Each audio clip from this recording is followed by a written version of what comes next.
पाकिस्तान के former test batsman, former chief selector Haroon Rashid के साथ एक मरतबा फिर शो में आपको खुशामदीद कहते हैं। पाकिस्तानी टीम जिद्दोजहद में मसरूफ़ है बांग्लादेश के खिलाफ। ये वही टीम है पाकिस्तान की जिसने बांग्लादेश के खिलाफ जो अपने मुल्क में 3 T20 इंटरनेशनल मैचों पर मुश्तमिल सीरीज हुई थी, उसमें पता ही नहीं चल रहा था कि बांग्लादेश की कोई टीम भी है। बड़े आसानी से हराया। पहला मैच 37 रन से, दूसरा मैच 57 रन से, तीसरा मैच 7 विकेटों से। लेकिन इस वक्त पाकिस्तान की तीसरी विकेट भी गिर चुकी है। कप्तान सलमान अली आगा आउट हो चुके हैं और पाकिस्तान का स्कोर है 41 रन 3 विकेटों के नुकसान पर। और जिस तरीके से सलमान अली आगा आउट हुए, उन्होंने 3 डॉट बॉल्स खेली और फिर उसके बाद वो 3 रन बनाकर आउट हुए। आनंद भाई कैसे देखते हैं, एक ऐसा बैट्समैन था जो फंस के खेल सकता था, वो भी कैसे आउट हुआ? देखिए, इसमें प्रेशर तो डेफिनेटली पाकिस्तान के ऊपर आना शुरू हो गया है, क्योंकि आप देखें 9 बॉल्स खेल के अगर आपने 3 रन बनाए हैं तो T20 में आप पता है जिस मर्जी आप पोजीशन में हो ये सिचुएशन नहीं होती, क्योंकि आपको खेलना पड़ता है। अब सारे का सारा प्रेशर जो है वो हसन नवाज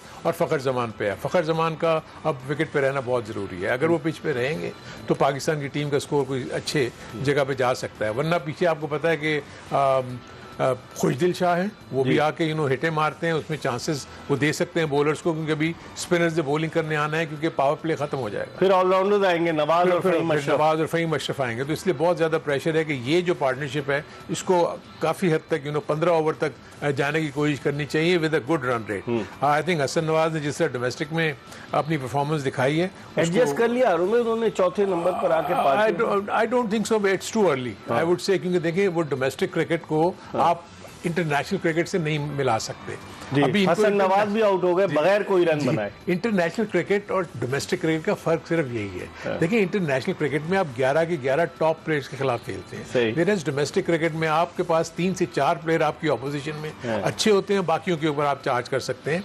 सो ऑब्वियसली ये प्रेशर तो मुझे पता था कि इन यंगस्टर्स पे पड़ेगा, और आई थिंक इनको अपने नर्व्स दिखाने होंगे, बताना होगा कि जी हम अच्छे हैं। लेकिन ठीक है, अब क्योंकि आपके पास देखें इकबाल अवेलेबल रिसोर्सेज नहीं है, बिल्कुल यही है, सही कह रहे हैं। इन्हीं में से ही आपको खिलाना होगा, इन्हीं को ही आपको ग्रूम करना होगा। सो आप कहाँ से प्लेयर्स लेके आएंगे? आपकी डोमेस्टिक क्रिकेट कुछ भी नहीं करती, आपकी क्लब क्रिकेट नहीं होती, आपकी डिस्ट्रिक्ट क्रिकेट में जिस तरीके से मैचेस हुए हैं वो सबके सामने हैं। सो मेरे अपने नज़दीक पाकिस्तान के लिए गोइंग फॉरवर्ड बहुत ज़्यादा मुश्किल मरहले हैं जिनको तय करना है। अभी भी मैं ये देख रहा हूँ कि PCB कद्दाफी स्टेडियम से बैठ के ही क्रिकेट को चलाना चाह रहा है। ऐसा हो नहीं सकता। मैं नहीं समझता फिर कि आर्म्स एसोसिएशन क्या कर रही हैं, आपके डिपार्टमेंट्स क्या तो यस सर है ना, सारे रीजन्स के जो बोर्ड ऑफ गवर्नर्स में लोग हैं वो यस सर हैं। इकबाल, आपको इतनी ज्यादा इन डेप्थ नॉलेज है इन सारी चीजों की, आप मुझे कंपेयर करके बता दें कि पाकिस्तान का डोमेस्टिक स्ट्रक्चर और आपके दुनिया के दूसरे ममालिक के डोमेस्टिक स्ट्रक्चर किस तरह काम कर रहे हैं। सही कह रहे हैं। उनके सारी एसोसिएशंस, उनके सारे प्रोविंसेस, स्टेट्स अपने ओन पे अपनी क्रिकेट चलाती हैं। आपके यहाँ PCB सारी क्रिकेट चला रहा है, चाहे वो क्लब क्रिकेट हो, चाहे वो डिस्ट्रिक्ट क्रिकेट हो, चाहे वो आपकी डोमेस्टिक क्रिकेट। फिर बीच में नया जो तजुर्बा कर दिया था चैंपियंस टूर्नामेंट का, लाखों रुपए दिए, 2 टूर्नामेंट हुए चैंपियंस के। बस आप मुझे बताएं उसका हासिल क्या हुआ? आपने इतना पैसा जाया करने के बाद क्या कोई कोई रिपोर्ट आपको नजर आई? नहीं। कि उन 5 मेंटोर्स ने क्या रिपोर्ट दी? कोई प्लेयर नजर आया हमें? नया कोई निकल कर आया? उस रिपोर्ट अगर वो देते तो आपको पता लगता ना। उनको निशानदेही करनी चाहिए थी कि उन्होंने जो 2 साल यहाँ गुजारे हैं, जो 2 सीजन गुजारे, उसमें उन्होंने क्या देखा और वो क्या समझते थे कि हम आगे पाकिस्तान क्रिकेट को कैसे बेहतर होना चाहिए।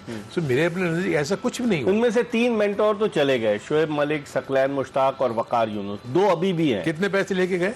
50 लाख रुपए महीना से आप अंदाजा लगा लें कितने कब से कोई हुआ है, और करोड़ों रुपए। यही पैसे अगर आप डोमेस्टिक क्रिकेट के ऊपर, एसोसिएशंस को एम्पावर करने के ऊपर, ग्राउंड्स की डेवलपमेंट के ऊपर, प्लेयर्स की डेवलपमेंट के ऊपर अगर आप काम कर रहे होते, क्योंकि कोचेस तो अभी भी वही काम कर रहे हैं जो उनके जमाने में भी काम कर रहे थे, सिर्फ वो आपने फिगरेट्स ला के बिठा दिए थे जिसकी वजह से आपको ये इश्यूज हुए। 6 ओवर में 41 रन, 4 खिलाड़ी आउट, कम बैक कर लिया है। 7 का एवरेज वो नीचे ले आए, 10-11 से 3 विकेट्स और विकेट उन्होंने 4 विकेट ले ली। सिर्फ फखर जमान उनके लिए इंपॉर्टेंट है इस वक्त। लेकिन अब फखर के लिए तो प्रॉब्लम होगी ना, क्योंकि जब तक दूसरी तरफ से कोई सपोर्ट नहीं, खुशदिल शाह आएंगे, वो अगर वो मैच कर गए फखर जमान की बैटिंग को, तो देन हम एक्सपेक्ट कर लें कि अब तो जो पार स्कोर है वो मुझे अब 150-160 का नजर आ रहा है।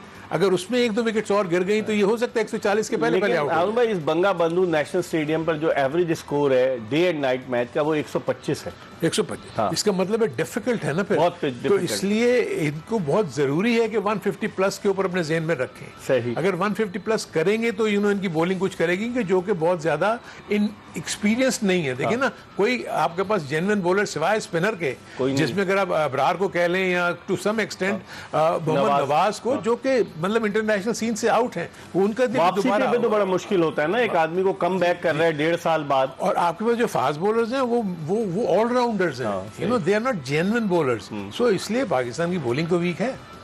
आप डोमेस्टिक की बात कर रहे हैं भाई, ये डोमेस्टिक के साथ खिलवाड़ जो हो रहा है, अब 6 टीमें रख ली हैं इन्होंने और कहा है कि 2 टीमें जो हैं उधर से आएंगी अपना ट्रॉफी से, के ग्रेड 2 से। अच्छा, कराची की टीम जो 21 मरतबा चैंपियन रहा। अच्छा, आपने अगर टीमों को निकालना था डोमेस्टिक सीजन शुरू होने से पहले बताते ना कि भाई टॉप की 6 टीम्स आएंगी। नदीम उमर मेरे प्रोग्राम में आए, वो गिला कर रहे थे हमारे 2 मैच वॉश आउट हो गए, 2 ही मैच वो जीते। उन्होंने कहा कि ना सऊद शकील को खिलाया इब्तिदा में क्योंकि सेलेक्टर्स उनके आते हैं, कोचेज उनके, ना उन्होंने शान मसूद को खिलाया। आपने वही बात की जो मैंने अभी थोड़ी देर पहले की, क्योंकि एसोसिएशंस फ़ाल नहीं है, खुद मुख्तार नहीं है अपने डिसीजन लेने में।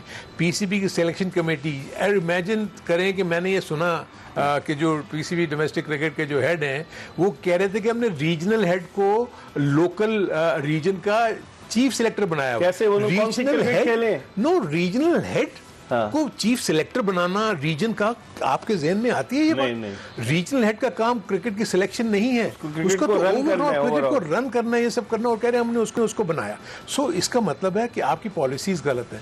देखिए, नदीम उमर के लिए ठीक है, कराची क्रिकेट इस वक्त बिल्कुल ही नीचे गिरी हुई है और वो उस टीम में भी नहीं है जो हमने 6 टीमों को बनाया। फिर मैं कहूँगा कि हम पीछे की तरफ जा रहे हैं।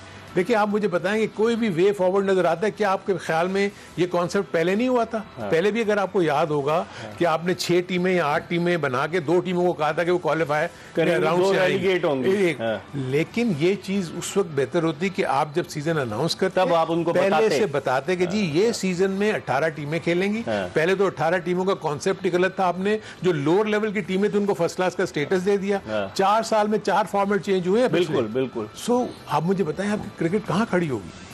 आपने भी तो फॉर्मेट चेंज करने के लिए आप गए थे, जो आपने वो हमारा डिपार्टमेंट्स को खत्म करने की बात हो रही थी। नहीं, उसमें तो मसला ये था कि उसमें तो जो भी हमारे फॉर्मर प्राइम मिनिस्टर थे उन्होंने रिजेक्ट कर दिया था आपका वो जो गए थे। हाँ, जो हम लेकर गए थे, जो कि मिक्स एंड मैच था, जिसमें ये था कि ना डिपार्टमेंट ने खत्म होना था, ना एसोसिएशन ने खत्म होना था, ना किसी की जॉब जानी थी, लेकिन वो नहीं माने। लेकिन वो भी देखे ना, वो भी तो लीगली बगैर सोचे समझे किया गया, क्योंकि उसमें उनको कंपनीज एक्ट के तहत रजिस्टर होना था उन एसोसिएशन को। वो 4 सालों में रजिस्टर ही नहीं हो सकी, इसलिए कि हर प्रोविंस का अपना अपना ओन कानून है। सो उसके मुताबिक उनको प्रॉब्लम्स हुई। अल्टीमेटली वो उसको भी तोड़ना पड़ा और उससे जो नुकसान हुआ वो आप देख रहे हैं कि आहिस्ता आहिस्ता अब तक जा रहा है। दूसरा, आप देखें, आप मुझे ये बताएं कि क्लब क्रिकेट जो कि बेस था, यार आप मुझे बताएं कि आपको याद होगा कि हम जूनियर लीग और सीनियर लीग कराची में खेला करते थे।